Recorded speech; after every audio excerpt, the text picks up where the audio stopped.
नमस्कार, मैं पूजा दुबे। आप देख रहे हैं फास्ट न्यूज इंडिया। अगली खबर हिमाचल के हमीरपुर से, जहां करियर पॉइंट विश्वविद्यालय हमीरपुर में हुई प्रेस वार्ता। खबर के बारे में विस्तार से जानेंगे, लेकिन उससे पहले लेंगे एक छोटा सा ब्रेक। ब्रेक के बाद जल्द हाजिर होंगे। इस खबर के प्रायोजक हैं फास्ट को। जल्दी हो जाना तो फास्ट को बुलाना। बाइक से लेकर लग्जरी कार सेल्फ ड्राइव पर उपलब्ध। ग्रुप ट्रेवल के लिए लग्जरी बस भी उपलब्ध। सबसे सस्ता एक बार सेवा का मौका अवश्य दें। व्हाट्सएप करें 9044808808।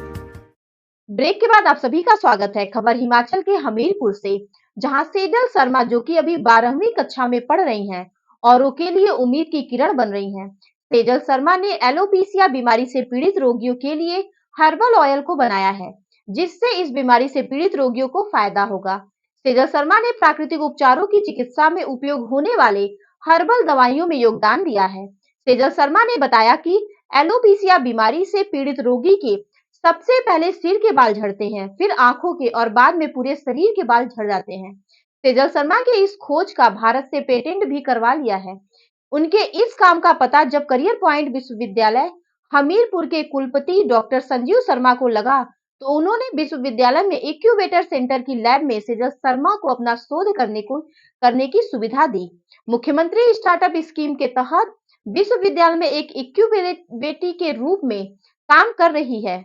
विश्वविद्यालय के vice chancellor doctor Sanjeev Sharma ने प्रेस को जानकारी देते हुए बताया कि इस बच्ची ने बहुत बड़ी उपलब्धि हासिल की है और प्रदेश का नाम रोशन किया है।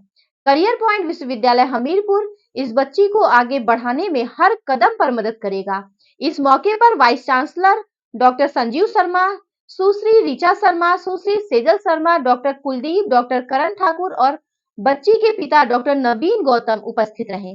देखें हिमाचल से स्टेट ब्यूरो चीफ रतन चंद की रिपोर्ट। अभी जो नॉर्मल हेयर झड़ते हैं, अब आपका आगे करने का क्या विचार है? अभी आपने हर्बल तेल तो तैयार कर लिया, अब आगे भी कुछ करने का आपका विचार है? जी, आगे मेरा विचार ये है, अगर मेरे पास 100 पेशेंट आते हैं तो उसमें से 10 एलोपेशिया के आते हैं और बाकी मात्र 60 जो आते हैं वो नॉर्मल हेयर फॉल के आते हैं। तो मेरे दो हैं कि एक तो मैं अपने प्रोडक्ट का वो जो टाइम है वो कम करूं, जैसे अभी रिज़ल्ट 3 महीने में आ रहे हैं तो उसको कम से कम समय में लाऊं, और दूसरा है कि नॉर्मल हेयर फॉल जो होता है उसका भी कोई एक ऐसा प्रोडक्ट निकालूं। बीसी साहब, मेरा आपसे सवाल है, अब इस बच्ची के बारे में आप क्या कहना चाहेंगे? नहीं, इस बच्ची की तो बहुत बड़ी अचीवमेंट है और इसका जो ये प्रपोजल है इसको आगे बढ़ाएंगे हम। इसको कमर्शियलाइज करने में विश्वविद्यालय की तरफ से जो मदद होगी वो भी करेंगे, और इसमें जो department of industries government of Himachal Pradesh है वो भी आगे, जो बच्चे ने किसी टेक्नोलॉजी को डेवलप कर दिया तो उसको टेक्नोलॉजी को ट्रांसफ़र करना है अगर इंडस्ट्रीज़ में या मार्केट में उतारना है, कमर्शियलाइज करना, उसके लिए भी फाइनेंशियल बहुत सारे अलाउंसेस ऐसे गवर्नमेंट देती है। तो हम इस बच्ची का प्रपोजल वहाँ तक सबमिट करेंगे, तो सरकार से भी जो हेल्प बनेगी वो भी दिलाएंगे और अपनी तरफ से जो बनेगी मदद उसको भी पूरा करेंगे, ताकि ये बच्ची का टेक्नोलॉजी पे जो है वो लोग बेनिफिट उठा सकें। धन्यवाद सर। धन्यवाद, थैंक यू सर।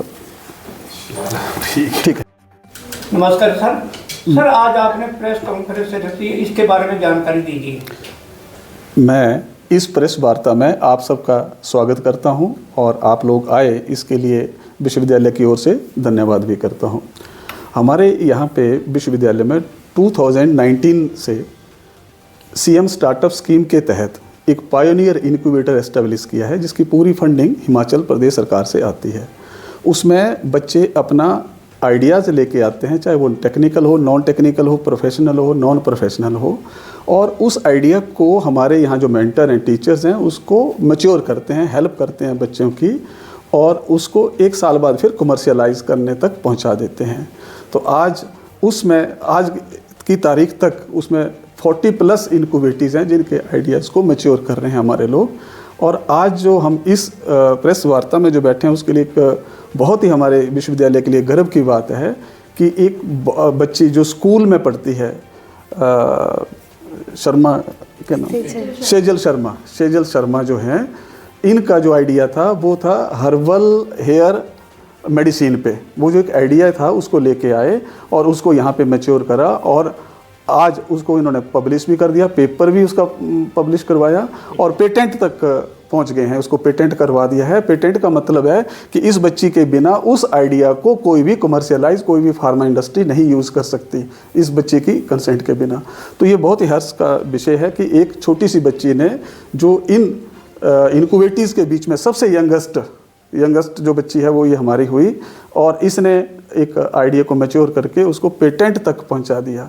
उसकी जो ज़्यादातर जानकारी है जो टेक्नोलॉजी के बारे में कि ये मेडिसिन क्या है, कैसे ये काम करती है, वो ये सेजल शर्मा जो है वो आपको बताएगी। धन्यवाद। सेजल शर्मा, मेरा आपसे एक सवाल है।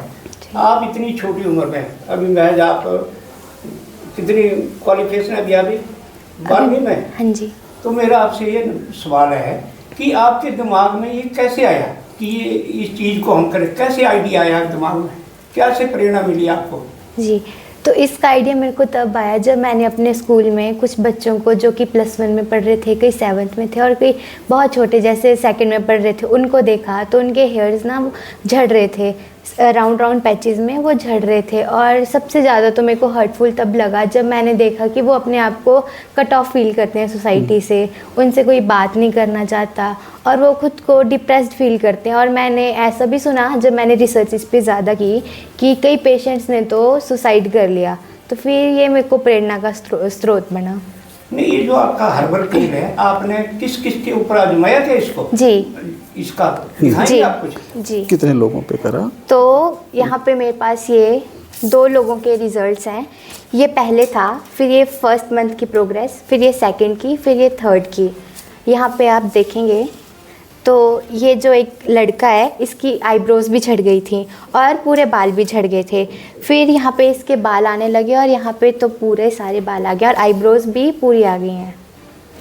इसका श्रेय जो आप किसको देंगे? कैरियर पॉइंट यूनिवर्सिटी आपकी क्या मदद कर सकती है इसमें? जी, तो जब वाइस चांसलर सर को इसके बारे में पता लगा तो इन्होंने मेरे को बुलाया और मेरे को यहाँ पे गवर्नमेंट ऑफ हिमाचल प्रदेश से एक स्टार्टअप भी दिलवाया और अपनी लैबोरेटरीज़ में मेरे को रिसर्च करने के लिए प्रेरित करा। तो इसके माध्यम से मैंने रिसर्च करी और आज एक दवाई लॉन्च करी है जिसका एक पेटेंट भी और रिसर्च पेपर भी है। इनके पापा भी साथ में हैं, थोड़ा सा ये भी बता देंगे। एलोपैथी से किस तरह? ठीक है, अभी मैं आपके पापा से बात करूँगा। नमस्कार जी। नमस्कार। सबसे पहले आप भी बताइए, अपनी बच्ची के बारे में बताइए कुछ। ये सर, जब घर में कुछ बुक्स पढ़ी हुई थी जैसे चरक संहिता और भी आयुर्वेदिक की बुक्स थी, तो जैसे अभी तो 12th में है ये, और जैसे ही इसको बीच बीच में बुक्स पढ़ने की आदत थी तो इसने उस बुक्स को देखना और ये जो इसने बताया एलोपेशिया इसने स्कूल में देखा या कहाँ पैचिस बच्चों को, तो बड़ी इसने अपने दिल पे ले ली कि इसका कोई इलाज है कि नहीं। फिर इसको उस बुक को पढ़ते हुए वहाँ पे इलाज मिला। अब क्या हुआ कि अब ये बोल रही थी कि क्या इसका इलाज एलोपैथी में है कि नहीं है, तो सेजल तो अच्छा बता सकती है इसके बारे में कि एलोपैथी से आयुर्वेदा में। जी, तो एलोपैथी बोलती है कि एक ऑटोइम्यून डिसऑर्डर है, बल्कि आयुर्वेदा जो मैंने रिसर्च करी वो बोलता है कि इसका एक कीड़ा होता है जो प्रोटीन को खाता है। जैसे प्रोटीन हमारे बालों में होती है और नाखूनों में होती है। तो एलोपैथी में इसका इलाज तो नहीं है। हाँ, लोग एलोपैथी का इस्तेमाल करते हैं, फिर उनको रिज़ल्ट आते हैं पर वो रिज़ल्ट चले जाते हैं। तो एलोपैथी में तो इसका कोई इलाज नहीं है, बल्कि मेरे पास जो पेशेंट्स आए जिन्होंने एलोपैथी का करा था वो कई फूल गए थे, स्टेरॉइड्स लिए थे उन्होंने, तो उनको तो और ज़्यादा डिसएडवांटेजेस हो गए थे एलोपैथी से। तो इसका एलोपैथी में कोई इलाज नहीं है। तो फिर इसकी जानकारी देने के लिए धन्यवाद। इस फ्यूचर प्लान क्वेश्चन पूछिए।